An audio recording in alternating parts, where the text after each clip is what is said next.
Hello, this is Bob Gray Sr. Welcome to Ministry Moments every Friday, Lord willing, at 3 o'clock Central Time, not Eastern, but Central. We'll come to you with ministry moments, not very long, brief, but very, very practical and very, very helpful. Uh, the feedback is good, and people are letting me know if it's helping them and asking questions about other areas. And so I've been able to think about that. And, after 48 years of ministry, I had to learn something, huh? But I want to talk to you today in Ministry Moments about, oh, by the way, go to Solve Church Problems YouTube, and you can join us there, or Ministry Moments YouTube. We have our own channel. You can go there and subscribe. That way you'll get this every week. It's not lengthy, it's not long, very brief, to the point. Brother Roloff said one time, it's like that fat one, we're going to eat that barbed wire fence, a few more points and we'll be through. But don't get mad at me, talk to him. But today we want to discuss this matter of plateaus. I've talked to several this past week, pastors, who seem to hit a 200 mark or a 300 mark, and it seems like they just can't budge from it, just can't get off of it, and they wonder what in the world to do. Well, you need to understand plateaus. When it happens to you, that's not time for you to be discouraged. That's the time for you to go ahead and keep doing more of what you have been doing. So I want to talk to you about this matter of plateaus. Here we go. Number one, it happens to everyone. It happens to everyone. If you remember, Dr. Hiles would talk about, he got stuck on 700. He couldn't break 700. And he had that as a goal, break that 700. He put it everywhere. 700, he was shooting for 1,000. He wrote down 1,000. But let me say this, even with Lee Robertson, Curtis Hudson, Tom Malone, Brother Hiles, everybody hits plateaus. So it happens to everyone. Don't think that, well, boy, God must be punishing me. He may be, but plateaus are a part of it. They're just a part of the growth. It's a part of how we grow. We hit these plateaus. It forces us to pray more. It forces us to really concentrate on our Sunday school and our soul winning and our follow-up and all of that. It causes you to stop. Everybody has a slump. Those Cowboys, they seem to be living in a slump. But anyway, it happens to everyone. All right, so you're not alone in this. Don't think you're alone because you're not. Number two, expect and accept what I call the Joseph principle. Expect and accept the Joseph principle. That's 7 years of feast, 7 years of famine. 7 years of feast, 7 years of famine. Just what you're going to have an equal amount of feast that you have for famine. You're going to have an equal amount of famine that you have for feast. Just expect it to happen.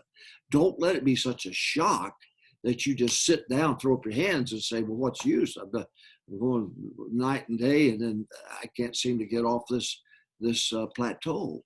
No, just realize it's going to happen. It'll happen to you. It's going to happen to everybody. So number one, it happens to everyone. Number two, expect and accept the Joseph principle. Feast and famine are going to balance out. Assets and liabilities are there for everybody, and you're going to balance out asset and liability. It's just the way that life is. Number one, it happens to everyone. All right. Number two, don't throw up your hands and quit now. Number two, talking about plateaus. Number two, expect and accept the Joseph principle. Number three, you will experience both. You will experience both.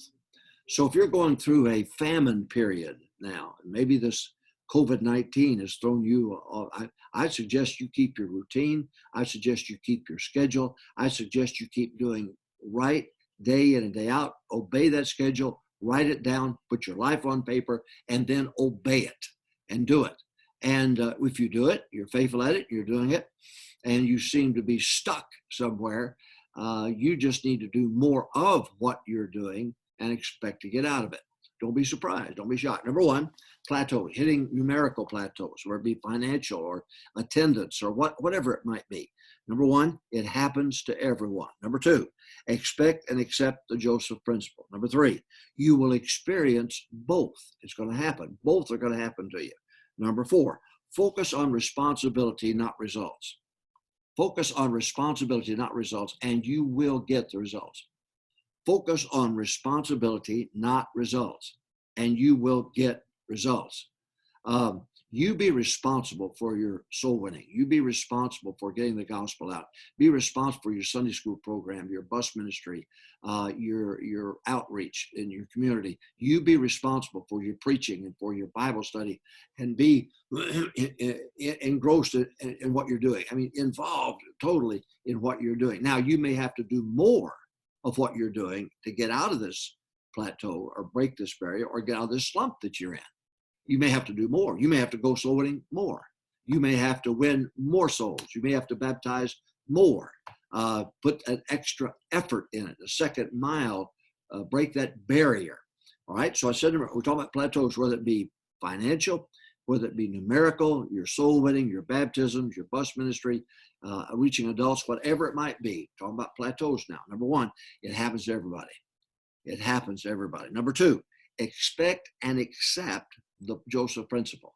Feast and famine will equal each other out. Number three, you will experience both.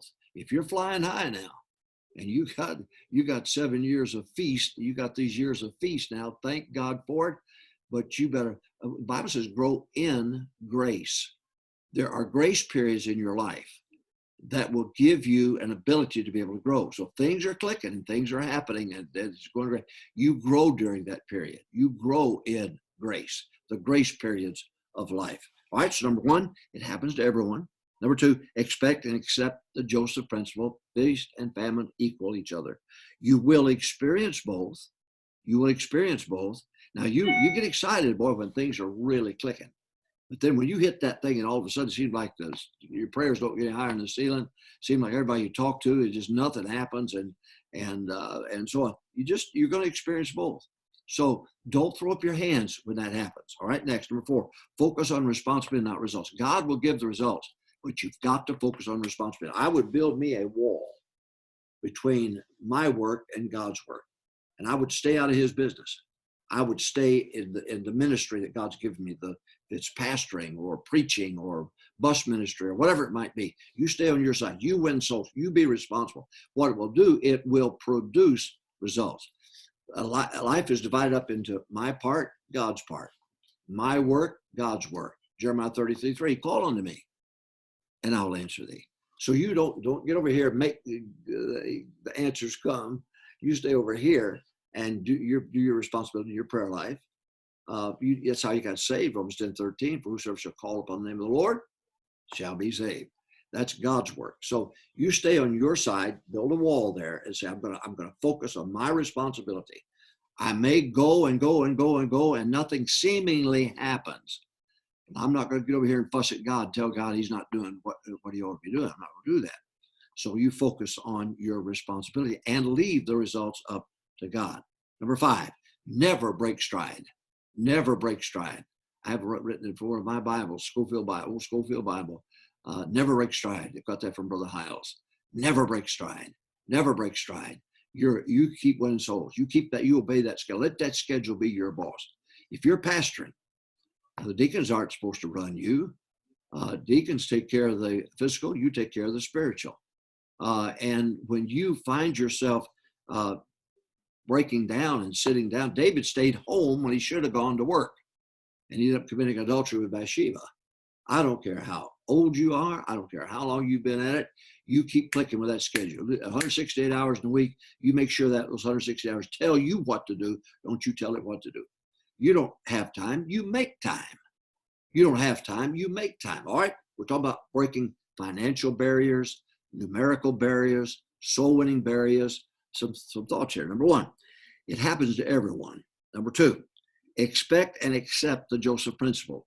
Feast, famine will equal each other out. Number three, you will experience both. So don't throw up your hands when it's the famine time. Next, focus on responsibility, not results. You let God give the results. Don't you tell God he's not doing a good job. Don't you tell God I expect more out of this. Don't you do that. Don't you do that. Focus on responsibility, not next. Never break stride. Things aren't popping. And all of a sudden the attendance is down.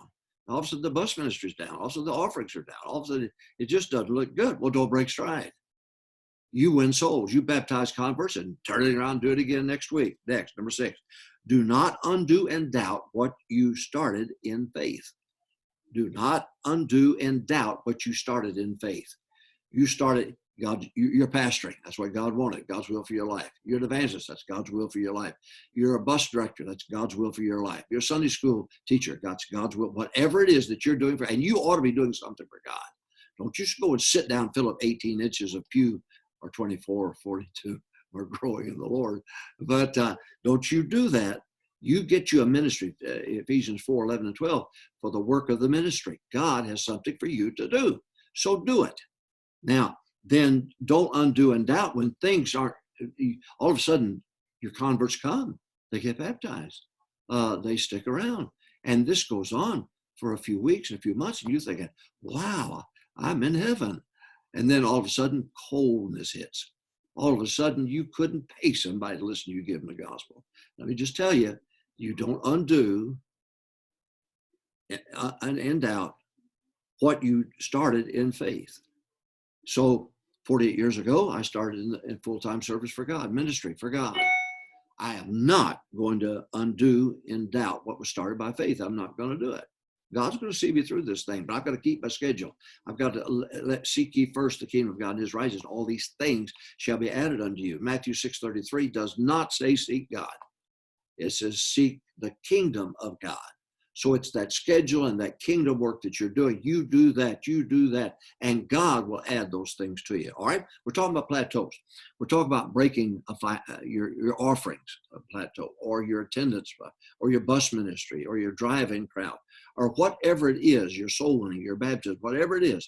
We're talking about breaking those plateaus. And how do we do it? Well, number one, it happens to everyone. So don't feel like God's mad at you, because it's life. Number 2, expect and accept the Joseph principle, feast for famine. I'm going to make it through this famine time because I know the feast days are coming. Number 3, you will experience both. You're not going to just fly high all the time. You're going to experience both. Number 4, focus on responsibility, not results. Leave the results up to God. You stay on your side of that wall and you do your part. Number 5, never break stride. Do not break stride. 168 hours. You're supposed to be somewhere. Time is an event, not seconds, minutes, and days, and hours, and months, and years. No, it's an event. So you make sure that what you've got written down, put your life on paper, 168 hours in a week, you make sure you've got something to do every one of those hours. And don't break stride. Don't sit around, have a pity party. Don't you do that. Don't you sit down and feel sorry for yourself because you're having a rough time. Don't do that. All right. Then number 6, do not undo and doubt what you started in faith. You started this thing out in faith. You don't doubt what you're doing now. In fact, it cannot be real belief unless there is some doubt. So you don't want to let the doubt rule. You got it? I never entertain quitting. What do you mean by that? Quit may knock on my door on Monday morning, but I'll let him in. I'm not going to sit down for breakfast with him. I'm not going to entertain it. Quitting's going to come to you, but don't you do in doubt what you started in faith. Number 7, baptize weekly. Boy, this is so important. That will get God's attention. Attendance may be down, but if you just keep doing what you're supposed to do. If you use soul winning to build a church, then when it doesn't work, you're not going to, you'll let people go to hell. If that church isn't being built, you let people go to hell. Don't do that. Don't do that. Now, so baptize weekly. Every week of the world, you line up 5 people by Saturday night for baptism on Sunday morning or Sunday night. Every week, 5 fresh people, 5 fresh converts, 5 brand new converts. And you say, I'll be by at 9 o'clock, pick you up, 9:15, pick you up, 9:30, 9:45. That's what I'm going to do. Then when you do that, somebody's going to come. Not all 5, but on average 2 will come and 1 will get baptized. You stir those waters and see if you don't get God's attention. You get converts there and see if you don't get God's attention. We're talking about breaking barriers now, plateaus. Number 1, it happens to everyone. Number 2, expect and accept the Joseph principle, feast for famine. It's going to balance out. Number 3, you will experience both. Number 4, focus on responsibility, not results. Leave the results up to God. Number 5, never break stride. Never break stride. Number 6, do not undo and doubt what was started in faith. Number 7, baptize weekly. Number 8, weekly teachers and workers meetings. This is so important because you are letting that schedule be your boss and you're doing it by the schedule. Well, you've got to, the lay leaders and the other paid leaders that you might have, you've got to remind them every week yourself. You've got to tell them, we're weak in this area, got to strengthen it up. We're strong in this area, don't let up now. And those weekly teacher workers meetings are so important because it's that reset button in the middle of the week. It's that reminding them that even though things may be a little down and they're being affected by it, you're not. You're optimistic. We're going to be fine. All right. We're talking about breaking plateaus or breaking barriers. Number 1, it happens to everyone. You're gonna hit a plateau. Number 2, expect and accept the Joseph principle. 7 years feast, 7 years of famine. Every year feast, there'll be a year of famine. Just expect it. Now you don't like it when it happens, but expect it. Next, you will experience both. Number 4, focus on responsibility, not results. Leave the results up to God. Number 5, never break stride. Never break stride. Just keep plodding, keep plodding, keep plodding, keep plodding. Even when you don't see results, you keep plodding. Next, do not undo and doubt what you started in faith. What God has called you, this is God's will for your life. God doesn't sponsor any flops. Now, our problem is we give up and quit. You can't. You got to have that second wind. You've got to have that second mile mentality. Brother House used to preach on the second mile. He called it the happy mile. The first mile is drudgerous, maybe, and strenuous. But that second one, that's the happy mile. And if you want to be a happy Christian, you break that barrier, that second wind. You get that second wind. You break that second mile barrier. Next, baptize weekly. Baptize weekly. Very important. Every week of the world, baptize somebody. Baptize somebody, a convert. And you'll do that if you line up 5 by Saturday night. You'll have some come. But I know the attendance may be down, but keep baptizing. I know the bus ministry, but keep baptizing. I know the offerings may be down, but keep baptizing. I know the attendance may not be what you want to be. It may be down. You may be in that famine error, ERA. But what you need to do is just keep baptizing. Next, weekly teachers and workers meetings. You've got to get the leaders excited. You've got to remind them you're optimistic. If not, they're going to see the attendance is down, offerings are down, so on, and they're going to look to you to see how you're responding. Well, you respond with a smile on your face. God did not die. God is still alive. Now you bounce back up, you get back on your feet, but you need teachers and workers meetings so that you can convey that optimism to them and give them a battle plan. All right, number 9, I said baptize weekly. Number 10, load the wagon concept. Load the wagon concept. You say, preacher, what's that mean? That means every week of the world, I'm going to give the gospel to 15 people. Out of that 15, I'll have 5. All 15 aren't going to get saved. But I'll tell you one thing, I'm going to have somebody lined up for that by 5 by Saturday night. Now, on average, 2 come, but what about the other 3? I've loaded the wagon. I've got 3 now potential for next week, and I'm going to add 3 more to that. That's going to be 6. I call that the wagon. You got it? Then the week after, another 3. That's 9. Wow. And then another week, that's 12. So I'm in my New Testament, I've got those names that now, if they're not interested, you can tell it when they roll their eyes and they're like that, don't push yourself on them. But if they just go, oh, preacher, I know, Pastor, I should have been there. And I told you I was going to come, but I will come. Well, they're saying, come back to me again. Paul said to Timothy, commit thou to faithful men. I'm not going to commit my time and energy to you if you're not interested. You're not a robot. You're a man with a free will. You want, fine. If you don't, that's fine. You're a big boy. If you want to go to hell, then that's your business. But I'm just simply saying, load the wagon concept. Get that in the back of your mind. Because in my New Testament, I would draw a line at the end of the month. But I also had names from the previous month that still wanted me to come by and see them, wanted me to come by and encourage them. Because it's, Pastor, Pastor, I'm so sorry. But when they slammed the door, I don't think they want you there, So I commit to faithful men. All right, let's back up. We're talking about plateaus, whether it be offerings, financial, attendance-wise, bus ministry-wise, drive-in crowd, soul-winning crowd, whatever it might be, these plateaus are going to happen. They're going to happen. You remember, you probably remember it too. Brother House, 1,000. And he said, write it everywhere. God, got to break. And that's what I did throughout the years.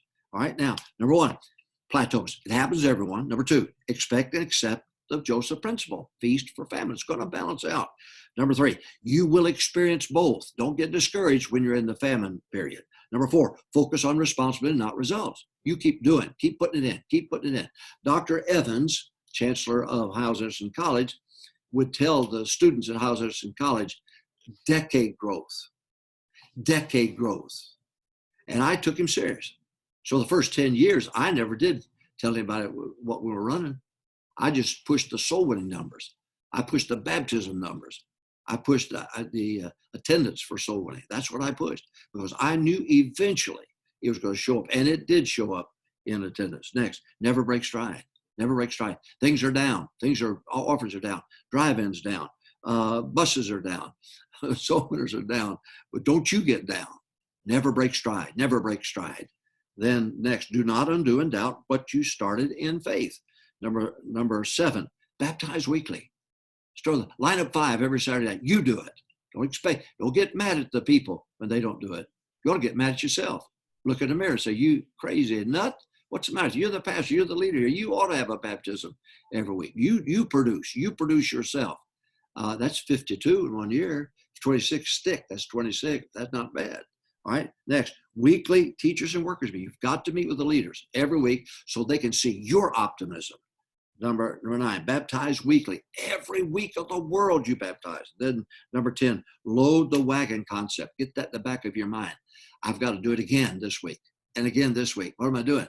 Okay, if I have 3 who said they were going to come and they didn't come, but 2 out of the 5 did come, I've got 3 for the next week. Then let's say they don't come then. I've got 6 for the next week. If they don't come, I've got 9 for the next week, but I've got people lined up. I remember one Sunday morning, I'll tell you this and I'll close. One Sunday morning, I didn't have anybody. And I'm walking down the hallway, choir lined up to go out, they're going to go. So they went in and the staff, we were all standing. I said, fellas, you're going to see history today. And they said, well, what do you mean? I said, I haven't got a cotton picking convert, not one this morning. And I've had one every Sunday. 29 years I had one. So I went on the platform. We had handshaking time. And one of the staff members run up and called the guy's name. And he said, he's here. He wanted to tell you that he was here. It was one of my converts from 3 months before. Well, thank God. God said, I'm going to show you, boy.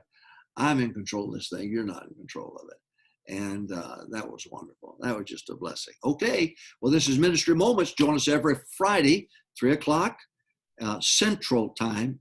And if you'll go to Ministry Moments YouTube and subscribe, you'll get this come right to you.